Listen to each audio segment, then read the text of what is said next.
ಬೆಂಗಳೂರು ನಗರದಲ್ಲಿ ಉದ್ಯೋಗ ಅರಸುತ್ತಿರುವ ಯುವಕರನ್ನ ಗುರಿಯಾಗಿಸಿಕೊಂಡು ನಕಲಿ ನೇಮಕಾತಿ ನಡೆಸಿ ಹಣ ವಂಚಿಸುತ್ತಿದ್ದ ಜಾಲವನ್ನ ವೈಟ್ಫೀಲ್ಡ್ ಪೊಲೀಸರು ಭೇದಿಸಿದ್ದಾರೆ.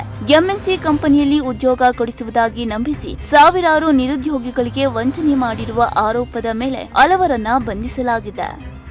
ಉದ್ಯೋಗದ ನಿರೀಕ್ಷೆಯಲ್ಲಿದ್ದ ಯುವಕ ಯುವತಿಯರನ್ನೇ ಗುರಿಯಾಗಿಸಿಕೊಂಡಿದ್ದ ಈ ಗ್ಯಾಂಗ್ ಆಂಧ್ರಪ್ರದೇಶದ ಪ್ರತಿಷ್ಠಿತ ಎಂಎನ್ಸಿ ಕಂಪನಿಗಳಲ್ಲಿ ಹೆಚ್ಚಿನ ಸಂಬಳದ ಉದ್ಯೋಗ ಕೊಡಿಸುವುದಾಗಿ ನಂಬಿಸ್ತಾ ಇತ್ತು. ಉದ್ಯೋಗ ಸಿಕ್ಕರೆ ಪ್ರತಿ ವರ್ಷ ಸಂಬಳ ಹೆಚ್ಚಳವಾಗುತ್ತದೆ, ಜೀವನವೇ ಬದಲಾಗುತ್ತದೆ ಎಂಬ ಆಮಿಷವನ್ನ ಒಡ್ತಾ ಇದ್ರು.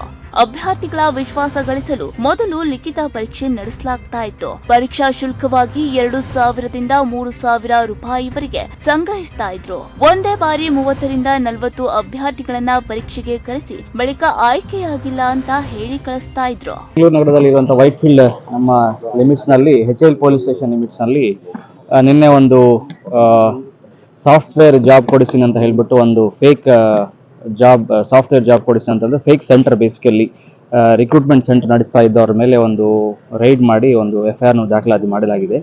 ಇದರಲ್ಲಿ ಏನಂದ್ರೆ HL ಪೊಲೀಸ್ ಸ್ಟೇಷನ್ ನಮ್ಮಲ್ಲಿ ಇರುವಂತಹ ಔಟರ್ ರಿಂಗ್ ರೋಡ್ ಮೇಲೆ ನಿಯರ್ ಮಾರ್ತಹಳ್ಳಿ ಜಂಕ್ಷನ್ ಹತ್ರ ಒಂದು ಕಂಪನಿ ಕಾರ್ಪೊರೇಟ್ ಜಾಬ್ಸ್ ಬೇಕಾ ನಿಮಗೆ, ನಾವು ಅದಕ್ಕೆ ರೆಡಿ ಮಾಡಿಸ್ತೀವಿ, ಇಂಟರ್ವ್ಯೂಗೆ ಪ್ರಿಪೇರ್ ಮಾಡಿಸ್ತೀವಿ, ಮತ್ತೆ ಅದೇ ರೀತಿಯಲ್ಲಿ ಎಕ್ಸಾಮ್ ಕಂಡಕ್ಟ್ ಮಾಡ್ತೀವಿ ಅಂತ ಹೇಳಿ ಅವ್ರ ಕಡೆ ಒಂದು ಫೀಸ್ ಒಂದು 2,000 ಇಂದ 4,000 ಒಂದೊಂದು ಕ್ಯಾಂಡಿಡೇಟ್ ಇಂದ ಫೀಸ್ ತಗೊಂಡು ಮತ್ತೆ ಅವ್ರ ಕಡೆಯಿಂದ ಎಕ್ಸಾಮ್ನು ಬರೀಸು ಮತ್ತೆ ಒಂದು ಅವರೇ ಕಂಪನಿ ಎಂಪ್ಲಾಯೀಸ್ ಇಂಟರ್ವ್ಯೂ ಮಾಡಿದಂಗೆ ಒಂದು ಸಿನಾರಿಯೋನ ಕ್ರಿಯೇಟ್ ಮಾಡಿ ಅದರ ನಂತರ ನಮ್ಮ MNC ಕೆಲವು ದೊಡ್ಡ MNCಗಳಲ್ಲಿ ಜಾಬ್ ಕೊಡಿಸಿವಿ ಅಂತ ಹೇಳ್ಬಿಟ್ಟು ಮೊತ್ತ ಕಡಿಮೆ ಇರೋದ್ರಿಂದ ಹೆಚ್ಚಿನವರು ದೂರು ನೀಡದೆ ಹಿಂದಿರುಗ್ತಾ ಇದ್ರು. ಇದೇ ಅಂಶವನ್ನ ದುರುಪಯೋಗ ಪಡಿಸಿಕೊಂಡ ಆರೋಪಿಗಳು ಕಳೆದ 3 ವರ್ಷಗಳಿಂದ ಇದೇ ಮಾದರಿಯಲ್ಲಿ ಸಾವಿರಾರು ನಿರುದ್ಯೋಗಿಗಳಿಗೆ ವಂಚನೆ ಮಾಡಿರುವ ಆರೋಪ ಕೇಳಿಬಂದಿದೆ.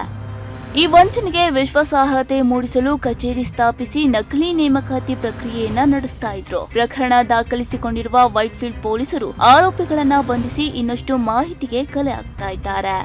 ಉದ್ಯೋಗದ ಹೆಸರಿನಲ್ಲಿ ಹಣ ಕೇಳುವ ಸಂಸ್ಥೆಗಳ ಬಗ್ಗೆ ಅಭ್ಯರ್ಥಿಗಳು ಎಚ್ಚರಿಕೆಯಿಂದ ಇರಬೇಕು. ಕಂಪನಿಯ ಅಧಿಕೃತ ನೇಮಕಾತಿ ಪ್ರಕ್ರಿಯೆಯನ್ನ ಪರಿಶೀಲಿಸಿದ ಬಳಿಕವೇ ಯಾವುದೇ ಶುಲ್ಕ ಪಾವತಿಸುವಂತೆ ಪೊಲೀಸರು ಸಲಹೆಯನ್ನ ನೀಡಿದ್ದಾರೆ.